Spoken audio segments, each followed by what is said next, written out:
એક મિનિટ હું પેલા મારું બોલી લઉં. હા બેટા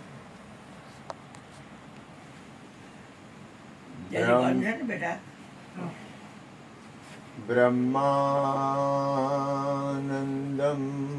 પરમ સુખદમ કેવલમ જ્ઞાનમૂર્તિમ દ્વંદ્વાતીતમ ગગન સદૃશમ તત્વમસ્યાદિલક્ષમ એકમ નિત્યમ વિમલમચલમ સર્વદી સાક્ષીભૂતમ ભાવાતીતમ ત્રિગુણરહિતમ સદગુરુતમ નમામિ સદગુરુતમ નમામિ સદગુરુતમ નમામિ પ્રગટ ગુરુ હરિહર જીવન ઘટો ઘટ બોલનાર લાડલે લાલ કહે હું અને મારું તજે તો મળે નહીં તારણહાર मेरा मुझ में कुछ नाई जो कछु है सो तेरा तेरा तुझको सौंप दिया अब क्या लगे गो मेरा બોલીએ સદગુરુ મહારાજ. મા દીકરાનો પવિત્ર નાતો નિભાવજે બેટા. જ્યોતિ મામાને કહે છે હા બેટા જો ધ્યાન આપો. મા દીકરાનો પવિત્ર નાતો નિભાવજે બેટા. મા દીકરાનો પવિત્ર નાતો નિભાવજે. બોલો સદગુરુ મહારાજ. આજે ઋષિ પાંચમ છે. ગુરુ કૃપાથી જેમ છે એમ વાત કરવાની મને ટેવ છે. કોઈ પણ વાતનો પડદો હું ક્યાંય રાખતો નથી. બને ત્યાં સુધી પડદો ન રાખો. પડદો રાખવામાં ફાયદો નથી. હરજીવન બાપાનો જીવનના બનેલો પ્રસંગ છે. હરજીવન બાપા મારાથી બોલાય છે તો આવે છે તો કરવું. આપણે કઈ ઉતાવળ નથી. 12 વાગ્યા પહેલા ચાદર ઓઢાડીએ છીએ. હરજીવન બાપા ના જીવનમાં કૃષ્ણ, હરજીવન બાપા અને એ બધા ભેગા થઈ અને મનોહર ભગવાન પાસે ગયા. મનોહર ભગવાન પાસે ગયા અને પછી મનોહર ભગવાન એમ કીધું કે હું કૃષ્ણના ઘરે આવીશ. મારા છોકરામાં લક્ષણ છે સારા. એક લક્ષણ સારું છે. મારો છોકરો છે એવું મારી માલિકી નથી. પછી હું થયું ખબર છે કે ઈ અહીંયા આવવાનું કહી ગયા ને મનોહર ભગવાન, એટલે કૃષ્ણ અને એ બધા અહીંયા આવી ગયા. પછી કૃષ્ણએ હરજીવન બાપાએ કૃષ્ણને કીધું કે મારા ગુરુ તો દારૂ પીવે છે, દારૂ બોલે છે અને ખોટા કામ કરે છે. એટલે કૃષ્ણએ ટપાલ લખી દીધું કે તમે મનોહર ભગવાન મારી આવતા નહીં. એટલે કૃષ્ણે કાગળ લખીને બોલ્યું તમે અહીંયા આવતા નહીં, તમે દારૂ એટલે કૃષ્ણે કાગળ લખીને મોકલ્યું. જો વાત ક્યાં જાય છે અહીંયા ધ્યાન આપો. ધ્યાન આપજે બેટા. આ તારા માટે થઈને આ સત્સંગ કરું છું. ગુરુ કૃપાથી કરું છું. બધાના માટે સત્સંગ કરું છું. એટલે કૃષ્ણએ હરજીવન બાપાએ કીધું કે મારો ગુરુ દારૂ પીવે છે. એટલે કૃષ્ણએ તરત જ લખીને અમારા ઘરમાં 2 મિનિટ હા દારૂ પીવે છે. હાલો નહીં આપણે પછી એને કૃષ્ણ આપણી પૂરી વાત પાછી ઓલી ન થાય. મુદ્દો ચુકાઈ ન જાય. આ વાત હું દારૂ પીવે છે એટલા માટે નથી કરતો. આ વાત કરી પછી ગુરુની કૃપાથી મનોહર ભગવાનને એમ થયું કે આ તો હું આવું કઈ કરતો નથી. અને આવી વાત કરી તો કે મારા ગુરુએ મને કીધું છે કે મનોહર ભગવાન દારૂ પીવે છે અને મારા ગુરુએ કીધું એ વાત મને કબૂલ છે. વાત પૂરી થઈ. વાત પૂરી થઈને વાત થતા હરજીવન બાપાને મનોહર ભગવાને બોલાવ્યું.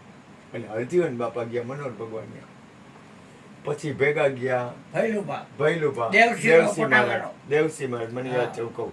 દેવસિંહ મહારાજ, ભૈલુભા બધા ગયા. કોની પાસે? હરજીવન બાપા પાસે. એટલે હરજીવન બાપા પાસે ગયા ને એટલે ઈ કે બાપા અરુણિયો એવો જ છે. ઈ કે બધાને બજવે છે ને આવો માણસ છે ને તેવો માણસ છે ને ફલાણું માણસ છે ને ઢીકણું માણસ છે ને બધું બોલવા માંડ્યા. એટલે હરજીવન એટલે મનોહર ભગવાન કે 1 મિનિટ તમે બધા શાંત થઈ જાઓ. પછી હરજીવન બાપાને કે બાપા એમ તમે કે અરુણને કીધું તું કે મારો ગુરુ દારૂ પીવે છે? હરજીવન બાપા કે હા બાપા. હરજીવન બાપા એવું કીધું, હા બાપા હું ખોટું બોલ્યો તો તમારા વિશે. મેં એમ કીધું તું કે મારો ગુરુ દારૂ પીવે છે. બોલા જેટલા બીજા બધા તમે બધા મોટા કાળા થઈ ગયા. કારણ કે સત્યની જ્યારે પરીક્ષા આવે ને ત્યારે સત્ય હંમેશા સત્ય જ રહેવું જોઈએ. અને મારો આ દીકરો એવો બાદશાહ છે કે એ છે ને કોઈ દી ખોટું નહીં બોલે. એ સત્યનું વાતાવરણ આવશે ને ત્યારે જે કરતો હશે ને કહી દે કે હા હું આમ. આ મારો અનુભવ છે. એવા જ લક્ષણ ગોરધનભાઈમાં છે. ગોરધનભાઈને મેં ચાદર ઓઢવાડવાનું કીધું હતું, પણ ના પડી કે મારે એ વજન નથી જોતો, વળી મારે ક્યાં હલવાવું. આ છોકરો એ કહેતો હતો કે હું ચાદર ઓઢું ને, જો બેટા ચાદર તને ઓઢાડું છું, તમારું નહીં, તમે ચાદર તને ઓઢાડું છું, આમાં તારી જવાબદારી વધી જાય. અમે ને મંજુબેન બે ચાદર ઓઢી એટલે અમે ને મંજુબેન બે બાજુ બાજુ બેઠા હતા. મારું તો વાક્ય છે મેરા મુજમે કુછ નહીં.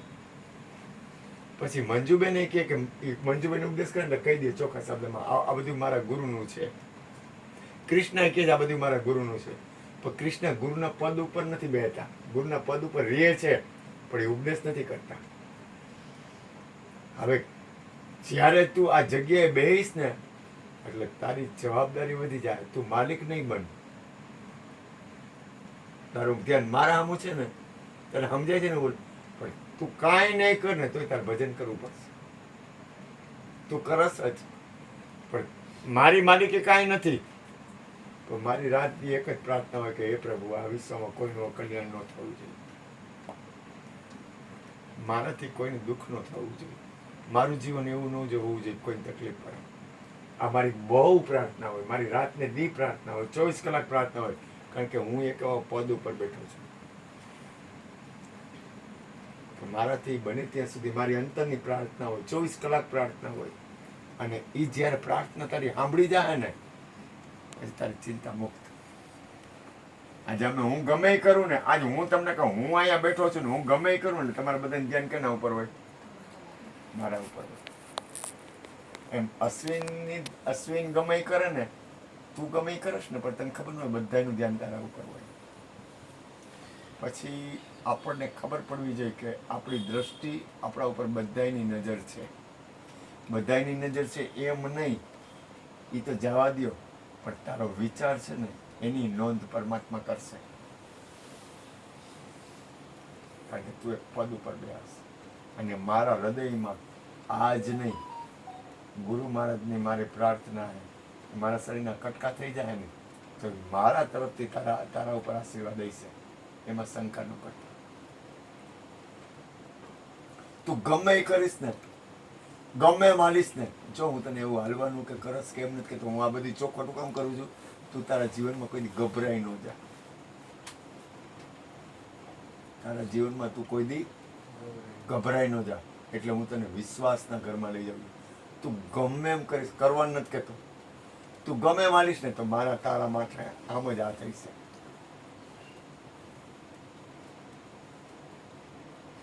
આમાં કોઈ દી ફેર નહીં પડે, કારણ કે એ મારી ફરજ આવે. એમ તારું આજે હું તને ચાદર ઓઢાડું છું, તારા માટે આખા વિશ્વ ઉપર આમ જ હાથ હોવો.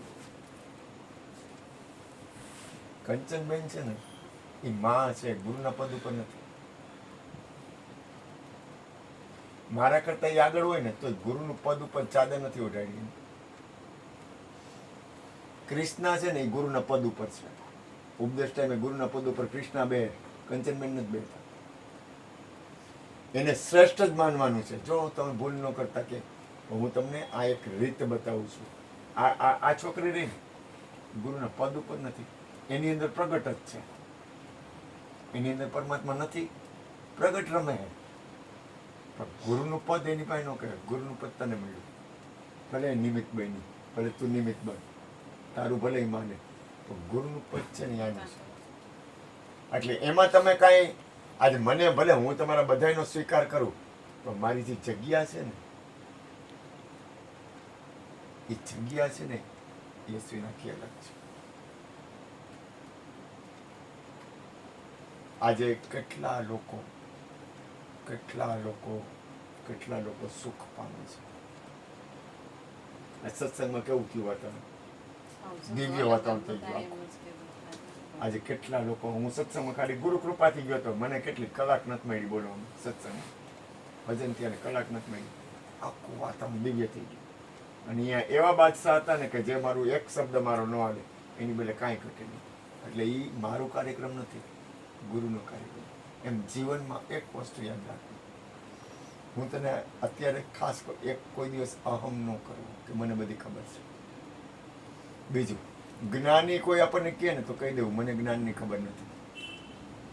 દુનિયામાં હારવું હોય તો હારી જવાનું, હારવામાં કાંઈ વાંધો નહીં. જ્ઞાની આપણે છીએ એવું કોઈ દી માનવું જ નહીં. કારણ કે જેમ કેમ કે હું જ્ઞાની છું એ જ્ઞાની નથી. તને કોઈ પૂછે કે તે તને જાણ્યો તાર કહી દેવું ના, સંતો મુझे સત બતલાના, મુझे મુझको ન જાના.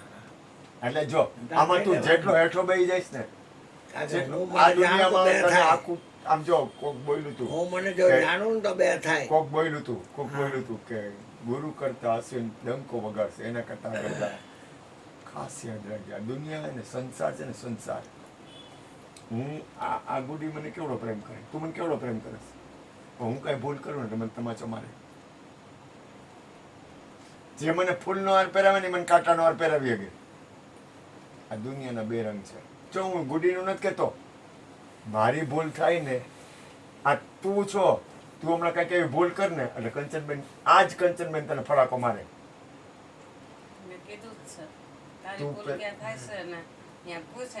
એટલે હું તને શું કહું છું, એટલે હું થયો એનો શું થયો, આજથી તારી જવાબદારી, માથા વગરનું ખવી થયો. આજથી તારી જવાબદારી નીતિ. ભરોસો કેનો કરવાનો ખબર છે? એવો ભરોસો કરવાનો કે જ્યાં તારી કે ભૂલ ન થવી જોઈએ. નામનો ભરોસો. દારૂ, જો સાંભળ, દારૂ, જુગાર, માંસ, ચોરી અને વ્યભિચાર, આને બને ત્યાં સુધી અકબંધ રાખ. બને ત્યાં સુધી નહીં ચોકડી. ચોકડી છે આ. હું તને હું કામ સમજાવું છું, બાંધછોડ નહીં, આ જો હારે નહીં. માણસ છે ને, જો ભાઈ મારે છે ને, હું કોઈના ઉપર બળજબરી ન કરું, બળાત્કાર કરવો એ મારું કામ નથી. હું છું ને અહીંયા બેઠો તો. તું ભલે કૃષ્ણ, તું મારે તું સમજો, શાંત હાવ ઠરી જવાનું. કેવું ઠરી જવાનું? કદાચ તારા પાસે અત્યારે 50 લાખ રૂપિયા આવી જાય ને તો કાંઈ તારી પાસે છે નહીં. આ દુનિયામાં કોઈ પણ વસ્તુ મળી જાય ને તો તારી પાસે કાંઈ છે નહીં. તારી પાસે એક પરમાત્મા જ છે, એક સદગુરુ ગુરુની રેડી ઉપર છે, એક રહેવાનું માં છે, બેટા. એક કૃષ્ણ છે, એક બાપા છે, ના, એટલે એક બધાનો જ્યોતિર્મય, રખાય, ગુરુ જ આ પ્રેમી રખાય. હંસો છે. એ ગુરુ જ રખાય બસ. સમજાય છે તને? હા તારો આધાર છે ને પરમ તત્વ થઈ ગયું. હા. કાંઈ કરવાનું નથી. હું તને બીવડાવતો નથી, હું તને હેરાન નથી કરતો, પણ તારું જીવન આજથી ફરે. પરમ તત્વ પરમાત્મા આજથી સગડે નો અને આ વાસ. ચાદર રહી ને, આ ચાદર, એ ચાદર કોઈ વ્યક્તિ ન ઓઢાડી. હવે તું અમર લોકને પામ્યો, ક્યાં લોકમાં જાસ? હવે તારી સ્થિતિ રહી ને, એ તું છો ને એને કરતા લેવલ ઉપર રહી. ગુરુની રેણી ઉપર સતના વાસ છે બેટા. આજથી તારું લેવલ રહ્યું ને, જે ચાદર ઓઢે ને, પ્રીતમ વારાની સુંદર વારની. ચુંદડી રે મહાસંતો ઓઢવાને લાગ્યા. હવે તું સંત નથી, તું શું છો? સદગુરુ. મહાસંત. પ્રીતમ વારાને ચોંદડી રે મહાસંતો ઓઢવાને લાગ્યા. જે રે ઓઢે તે અમર રેવે, અકળ અકળામાં જઈને ભળી. હવે તારું સ્ટેજ છે ને, એ જગતનું નથી, સંત નથી, પણ એથી ઉપર ગયું. ગુરુની રેણી ઉપર સતના વાસ છે. હું તને શું કરું છું દીકરા? પ્રેમ કરું છું. હા. તારું સ્ટેજ છે ને, તને આજ મને ખબર હોવી જોઈએ ને કે મારું સ્ટેજ હું છે. હું જરાક જેટલી મારી ભૂલ હોય ને એટલે ગુણુભાઈ ચહેરો પડી જાય. ભૂલ ન હોય પણ જરાક જેટલું મારી અંદર કંઈક વાતાવરણ જરાક કઈ જેટલું ઓલું હોય ને એટલે ગુણુભાઈ ચહેરો પડી જાય. એ ભૂલી જાય કે આ ગુરુ છે. અંદરની ગતિ સમજવામાં ફેર પડી જાય. જરાક જેટલી મારી ભૂલ થાય ને હરસનો ચહેરો પડી જાય. જરાક જેટલી ભૂલ થાય તો કંચનભાઈનો ચહેરો પડી જાય. સમજાય છે? દુનિયા પરીક્ષા કરે, ગમે એ વ્યક્તિ પરીક્ષા કરશે તારી. કારણ કે કોઈ આ જયંતિ માર્યા ને એ જરાક જેટલું કામ હોય છે ને એટલે તરત જ ફેરફાર થઈ ગયા. પછી કે અમે તો ખબર જ હતી તમે આમ હતા. હું કે ભરોસો તારો કરવાનો અને જીદ કરવાની ને આપણે હારવા જવાની. સદગુરુનો અર્થ હું આ બધાનો નોકર. આપણા બધાને નોકર છે. નોકર એટલે હું કામ કઈ રીતે નોકર? તો કે એમ કે મારા ઘરે સત્સંગ કરવા આવ તો જવું પડે. એમ કે મારા ઘરે ભજન છે તો જવું પડે. એમ કે મારા ઘરે લગ્ન છે એટલે ના પાડી દેવાની. એમ કે મારો બર્થડે છે તો જરૂર નથી. તારી મોજ હોય ને તું જાય એ વાત અલગ છે, પણ આપણે ભોગ પ્રધાન બનવાનું નથી. મને લગ્નમાં આવવાનું કોઈ કહે ને એટલે હું ન જાઉં. આ ગુરુભાઈના દીકરાને લગ્ન હશે ને તો હું નહીં જાઉં. એક્સિડન્ટલી જવું પડે એ વાત અલગ છે, એમને નહીં. કારણ કે એમાં વિષય જ આવે. આ દીકરીને લગ્ન છે ને હું નહીં જાઉં. એ દીકરી આ મને કાંઈ કહે તો હું નહીં જાઉં. એ મને કદાચ એના બાપા આવીને મને કહે ને તો હું નહીં જાઉં. શું કામ કે અહીંયા વિષય જ હોય. અરે આના લગ્નમાં ક્યાં ઊંઘ્યો હતો આવડા છોકરા? ધવલ અત્યારે બાપનો બાપ. જો લગ્નમાં વિષય હોય, આ લગ્નમાં બર્થડે પાર્ટીમાં, જગતની બર્થડે પાર્ટીમાં વિષય હોય, લગ્નમાં ભજન નો હોય. ભાઈને પડે ક્યાંય નહીં. જગનના બહારના મેરેજ ડે હોય એમાં વિષય હોય, પરમાત્મા નો હોય. કારણ કે વિષય તરફની વૃત્તિ હોય. ગોરધનભાઈ રહ્યા ને, ગોરધનભાઈ એ ચોખ્ખા શબ્દમાં કે લગ્નમાં ગયો તો થાકી ગયો. થાક કે લાગે. એમાં એવો થાક લાગે ને કે થાક વિષય. લાગે. હું તને આ રેણી બતાવું છું. મારાથી બને એટલું, જેટલું બને એટલું હું તને આમ છે ને કે હું મારું બધું ઠલવી દઉં. અને એ સિવાય જીવનનો કોઈ પણ પ્રસંગ બનશે ને તો સદગુરુ મારી લાજ રાખશે ને ત્યાં સુધી હું મરી ગયો હોઈશ ને, શરીર નહીં હોય ને તો મારા તારા માથા ઉપર કાયમ માટે હાથ રહ્યા. બધાયના ઉપર હોય.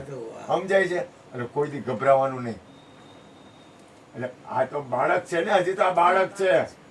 તને તો મારા કરતા કેટલી વહેલી ચાદર ઓઢી ગઈ. મારે તો જિંદગીના કેટલા વરહ મેં મજૂરી કરી, કેટલા વરહ. અને પૂછો કેવડી મજૂરી કરી, અને તને તો કાંઈ સહન કરવા નથી એવું. એટલું તો સહન મેં.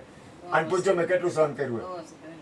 મારા અરે જેટલું તો માટલા સહન. ધોયા આમ જો, છે મેં, માટલા. આ ક્રિષ્ના તો ઠીક, જ્યોત્સનાબેન છે ને, અને ક્રિષ્નાના બાનો મગજ કેવો, બધાએ મને આમ ભૂકા કાઢી નાખ્યા. અને એ જે સહન કર્યું હોય ને એના પરિણામે હું આજ તને કહી શકું છું. ડેલીની બહાર હોવું પડે મારે. બાજુવાળી મોઢું કે ઓલો ભાઈ તમારી આવે છે અહીંયા હોતો છે. મારી મેં સહન કર્યું તો એક બાઈ આવી હતી ને રોવા માંડી કે આટલું સહન કરે આ માણસ. મારી જિંદગીમાં 40 વર્ષમાં મેં 30 વર્ષ તો સહન જ કર્યું છે. હજી સહન કરું છું. આજની તારીખમાં તું ગમે એમ કે હજી સહન કાંઈ કરું. એને કહું નહીં તમે કે સાંભળો, તું થઈ જા. સહન કરે ને ઈ છેલ્લે સહન ડેટ કે થાય. બોલીશ કે તું થઈ જા. આપણે હે ને જો કઈ જોતું હજી નથી. માટલા જ ધો. મારી વાત સાંભળ, કઈ જોતું નથી, કઈ લેવા દેવા નથી. તું ક્યાંય જિંદગીમાં ગમે એવું વાતાવરણ બને ને તું કોઈ દી ગભરાતો નહીં. હું તને શું કરું છું? તારો વિશ્વાસ નો ડગાવતો. ગુરુ મહારાજના આશીર્વાદ તારા માટે કાયમ હશે. હવે ઓઢાડ દે બેટા. બોલો સદગુરુ મહારાજ. હાલો બધા ઉભા થાવ, મને ઉભો કરો. પેલા કૃષ્ણનું વચન પછી ચાંદલો. બોલો સદગુરુ મહારાજ. હાલો બધા આવો, હાલો એકો એક જેટલા જ મને ઉભો કરો. 11:30 થયા ને એટલે કીધું. બોલીએ સદગુરુ મહારાજ. હાલો એકો એક જણ આવો, બધા આવો. આજ્ઞા કરીશ. હા.